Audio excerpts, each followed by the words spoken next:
And now, it's 10 a.m. Let's just get down to it. And it's time for your sports fix. Strap yourselves in, folks. From two guys who have covered the teams you're passionate about for years. We are professionals. This is Jake Scott and Ben Anderson on 97.5 The KSL Sports Zone. Jake and Ben, 97.5 The KSL Sports Zone. Ben Anderson, David James filling in for Jake Scott, at least for the first 25 minutes here. How are you? I'm good, DJ. How are you? Good. Yeah. Can't complain.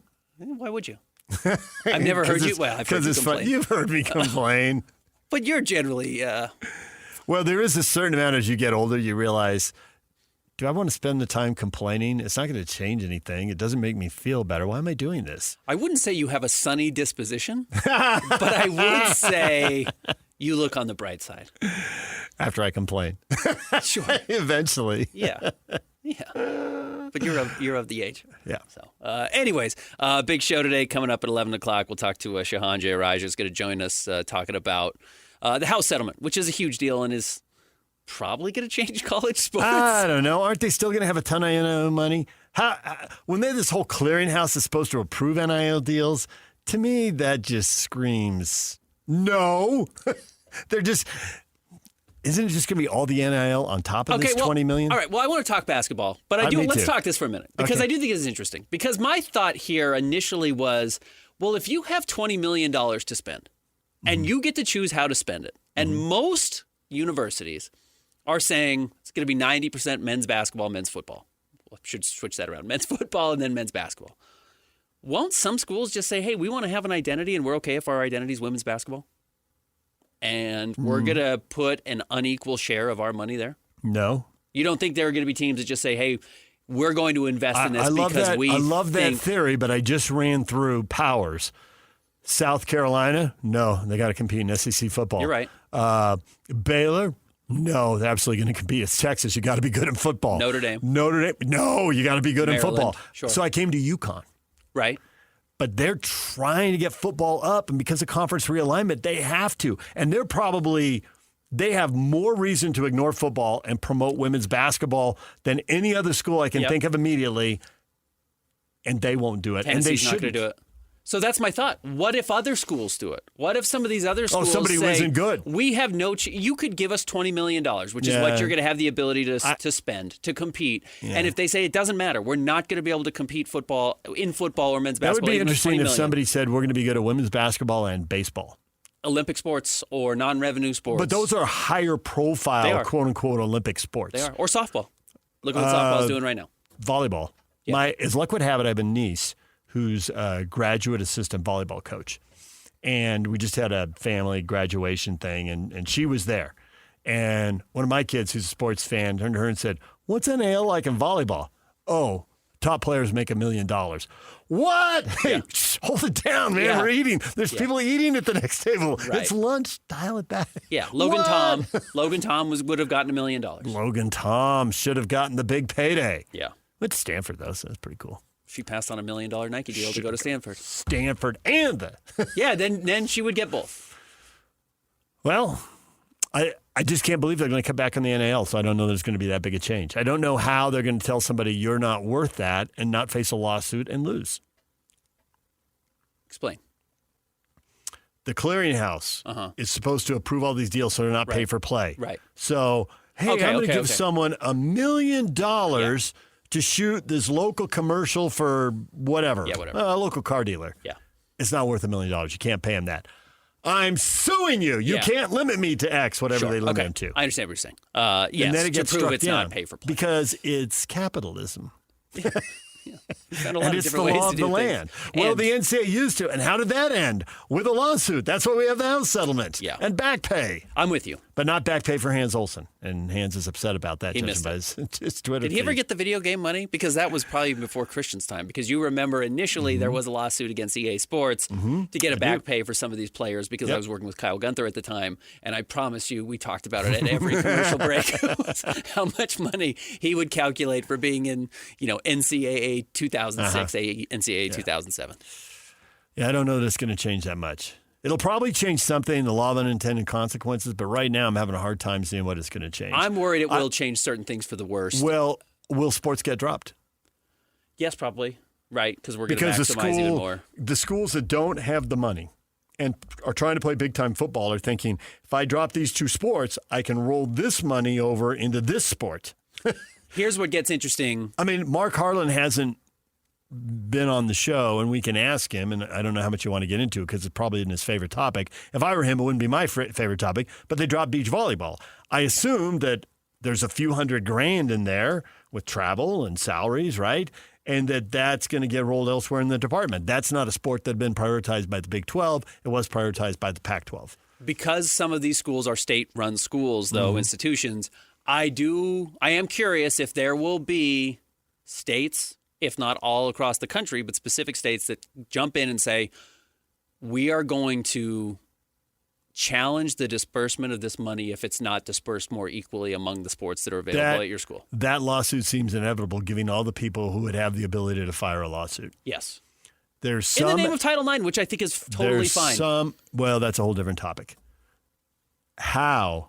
And people are like, Title IX. I mean, isn't Title IX just being blown off and disregarded? Yes, it is. I mean, with all the money that's gone into football coaching salaries, let's not even get into the buildings because I know they can finagle that. Well, we build a cafeteria and all the athletes can use it, so that counts as funding for women's sports. Right. But just looking at the funding for football coaches, let's just leave basketball coaches and in some cases even baseball coaches alone and just go football. And look how the football staffs have gotten so much bigger. Right. Come on. And I've asked that of somebody, and they said, somebody locally, and they said, it's funny you mentioned that because I wondered the same thing, and I was on an NCAA committee, and I got to know somebody from another power conference.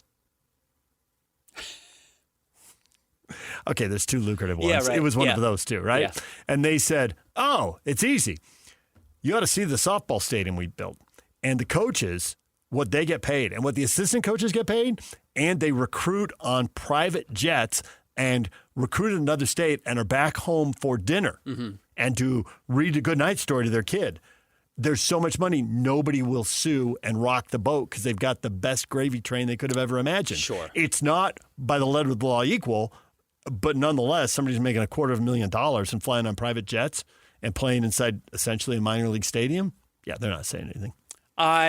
Which makes sense to me because I didn't know how it wasn't happening. And we'll see. Some of this we just got to get a year or two down the road. Right.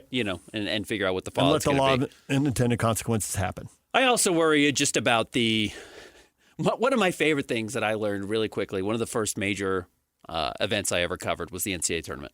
I think the first interview I ever had randomly. So awesome.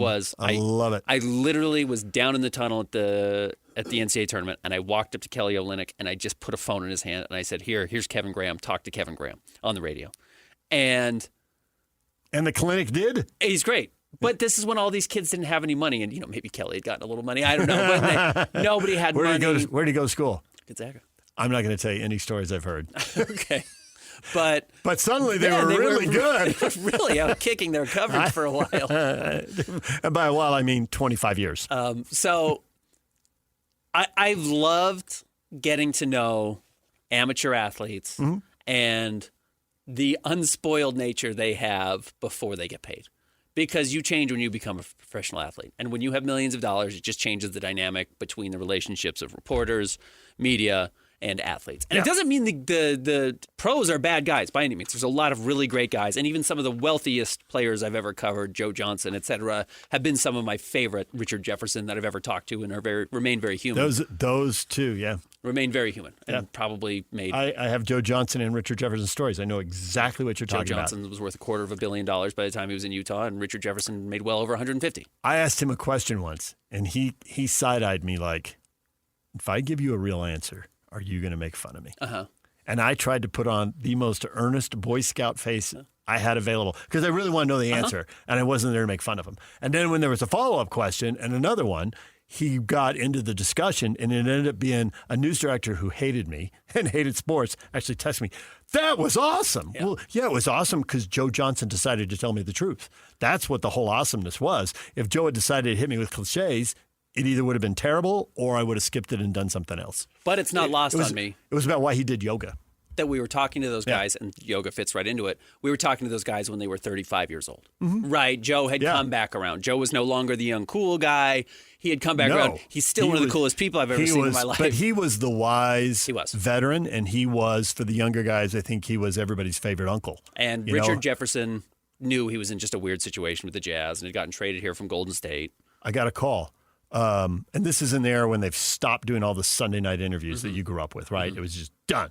Hey, Richard Jefferson wants to do TV when he's done playing, and he'd like to get some reps now. Would you be willing to have him on your Sunday night show?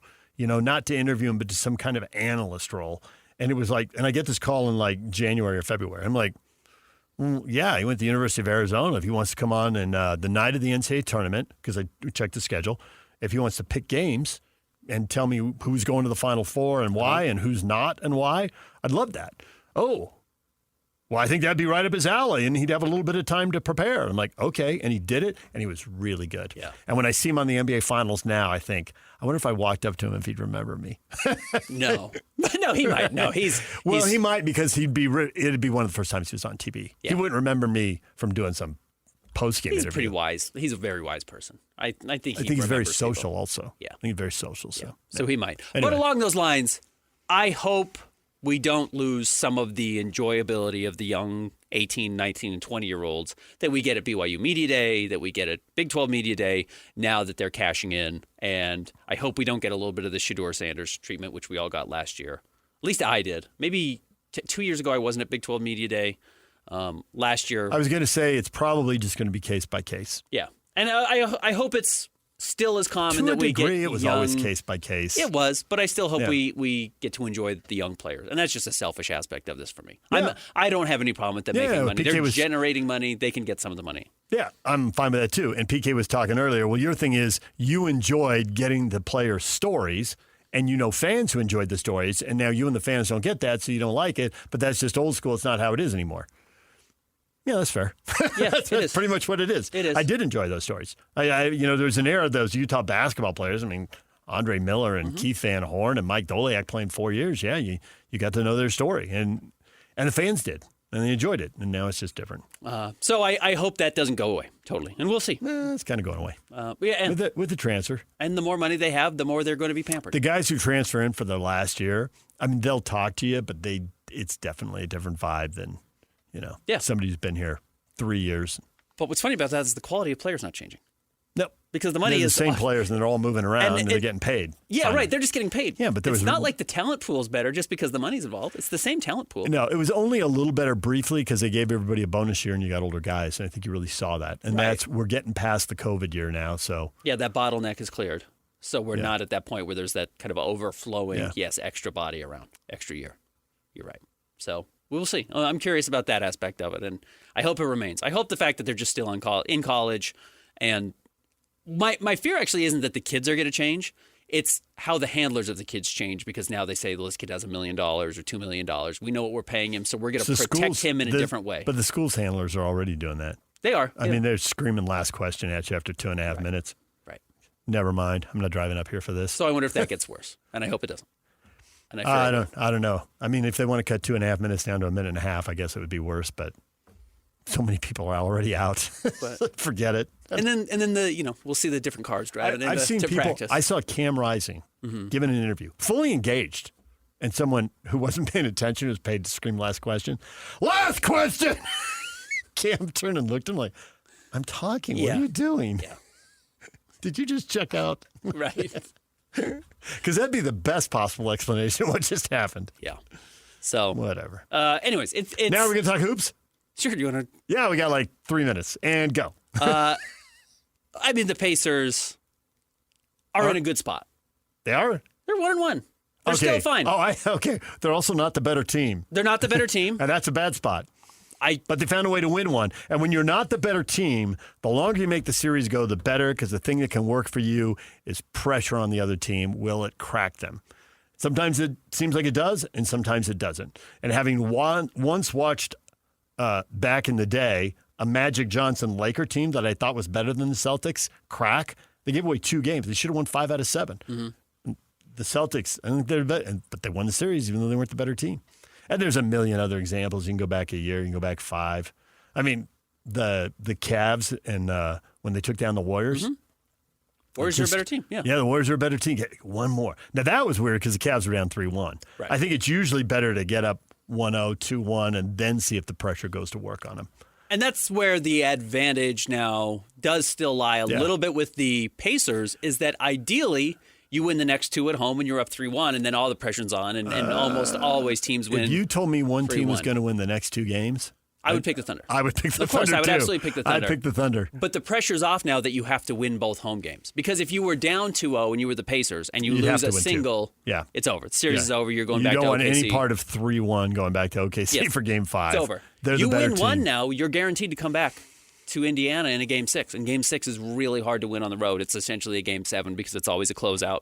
And now you're playing it at home. Yeah. And then you're talking about, Game 7 with but Chet the Thunder Holmgren and have Jalen Williams. so much. Holmgren, I mean, why was Holmgren 2 for 9 and finger-rolling layups that he should have dunked in Game 1? And I think they clearly talked to him between Game 1 and 2. And by they, I mean his coach, his assistant coach, his agent, his parents, his siblings, his college roommate, his college coach. I mean, everybody like, Chet, what are you doing? Did you see his dad when he was here for Summer League? I did. Have you seen Chet's dad? No. Imagine Chet with a really long ponytail. That's his dad. That's his dad, That's huh? his dad, yeah. Big hippie with a really long ponytail. Well, I thought he was way more aggressive. End of the first quarter, he could have taken a 3, but he decided to take the guy off the dribble, and he dropped in a nice lay-in. And later on, he was getting dunks. And, yeah, if he's 15-6 guy, they're in a much better spot. Which is nice that he doesn't have to be 20 and 10. Jalen Williams did not shoot the ball well in the first two games. I thought he did a good job of getting to the free throw line in Game 2. 8 of 9, gets his 19 points. At some point, I think he's too good to keep shooting like this. So if I'm the Pace Mann used to say this all the time. He'd see stats, first quarter, halftime, third quarter, whatever. We'd be looking at halftime stats, and he's like, man, they're shooting 68%, and they got a 4-point lead. They are going to lose this game. And it didn't matter who they was. Yeah. It didn't matter if it was the Jazz. It didn't matter which opponent was coming in. Worst team in the league, best team in the league. When you have those things, those outliers, you need to take advantage of them. Where I would be curious and maybe somewhat favorable for the Pacers is ideally your role players play better. Now, Obi Toppin was great in Game 1, hit 6 of 9 threes. He was not good last night, just 1 of 8 from the floor overall. And then you hope that Aaron Wiggins and Caruso are not as comfortable playing in Indiana. Caruso's probably doesn't matter that much. Wiggins might be. Might be what? Susceptible? Or might just be good Might regardless? just be good enough to... And they are good. Yeah. I mean, this is a good team. Wiggins is a pretty good player to be coming off the bench. And to be drafted in the 50s. Yeah, it was a nice pick. They've done a good job with some of those. So, and then, but I do think it is curious about both Chet and Jalen, still young players on the road in a tough environment. How do they show up? Because they haven't shown up consistently throughout the playoffs. Shea has. Shea puts up 30 every night. That's what he does. Shea is the best player on the court. Yeah. And it's really good to be the team with the best player on the court every night. And Tyrese Halliburton, I know his happened? stat line looked fine, 17, 6, and 3. No. 5 in the first 3 quarters, 12 in the fourth, and the 12 in the fourth came when the game was over. He doesn't need to try and be Shea. He doesn't need to try and take over the game, but he can't wait until the fourth quarter to show up. Agreed. He doesn't need to be a 30-point game. Now, if you get one from him, you probably win that game. You're going to need to get one from him at some point. At some point, but he doesn't need to try and do it. He's not going to have 7 of of those. Shea might have 6 or 7 of those if the series goes that long. But if Tyrese can do it once in Indiana, I think they're going to have a chance to win. I think the problem for the Pacers, they are going to go home, and you're right, maybe the role players would be better, and certainly the energy of a crowd. Jeff Hornacek said once that where home court matters, he says it doesn't hurt the road team. Like veterans, everyone's booing you. It doesn't matter. It literally doesn't matter. We have all had so many things shouted at us. It doesn't matter anymore. But at home, when you're a little fatigued and you got to come up with one energy, you got to get a rebound, you got to get a stop, and the crowd goes nuts. Sometimes it feels like you levitate. It's just kind of like, it's just like, he says it's a real thing. So maybe the Pacers get some of that, and that helps. But I think the Thunder going to be focused like a laser. They've already been behind in this series once. They're not planning on being behind again. They are planning on winning Game 3. And this Pacers team is unkillable. They've been in this situation a couple of times. Not this situation. They've been up 2-0 in all their playoff series. I love a good stat. And the Thunder are now 30-2. 30 wins, 2 losses against Eastern Conference teams this year. Yeah. And didn't you think the West was way better than the East? Yeah. Didn't everybody think the West was way better than the East? Well, and haven't we been saying that for like 20 years to the point we barely say it anymore? Their margin for wins at home has to be. I mean, in the playoffs alone, they've probably got to be plus 70. Why is the middle of the East so bad now? And in a 15-team conference, the middle of the East, we're talking about 7, 8, 9. Some of the teams got old. Milwaukee specifically got old and injured. That was one of their major issues. Miami got old. That's just kind of the problem. Some teams just got old, I mean, Milwaukee was the 5 seed. You're not down to 7, 8, 9. Okay, Miami got old and traded Butler. I'll give you that one. I just think for whatever reason, there's more poorly run organizations in the Eastern Conference. And there have been for a long time. And maybe it goes to ownership. Old Mage just has to be iron sharpening iron. You just don't have to be that good in the East to compete. You Possibly. have to be really good in the West. I would just think that stuff's cyclical. I think in the AFC and FC, it's been cyclical. The AFC is really good right now. Yeah, well, they got a bunch of the best quarterbacks. I mean, Orlando was hurt this year. They shouldn't be there. Detroit's getting better. They're climbing out of it. So Detroit is on the climb. I might push back a little bit against the theory. All right. I'd listen to it. Then why are the Thunder 30-2? They drafted well. They got Aaron Wiggins in the 50s. That's why. All right, DJ, thank you for hanging out. Anytime. Top 3 stories coming up next. Stick around. Jake and Ben, 97.5, the KSL Sports Zone. Accessing. This is Hans Olsen and Scotty G. Eric Weddle, kind enough to join us. You find out you're up for the College Football Hall of Fame. What's your first thought when you get that phone call? Just humbled by it all, quite honestly. I think I have a real shot at the College Football Hall of Fame. I don't think I have any shot at the NFL Hall of Fame. So when I look at the College Football Hall of Fame, I think, I belong there at some point, whether it's now or 10 years from now. I think I belong as one of the best college football players to have played the game. So whenever it happens, or if it happens, you guys know me, I live life to the fullest. It's not going to change whether I fall asleep at 10 o'clock or midnight. I got many other things that are on my mind. But it's really humbling and truly honored, obviously, and know that it took coaches, players, faculty, family, wife, kids. It doesn't happen alone. Catch Hans and Scotty weekdays from noon to 3 on 97.5, the KSL Sports Zone.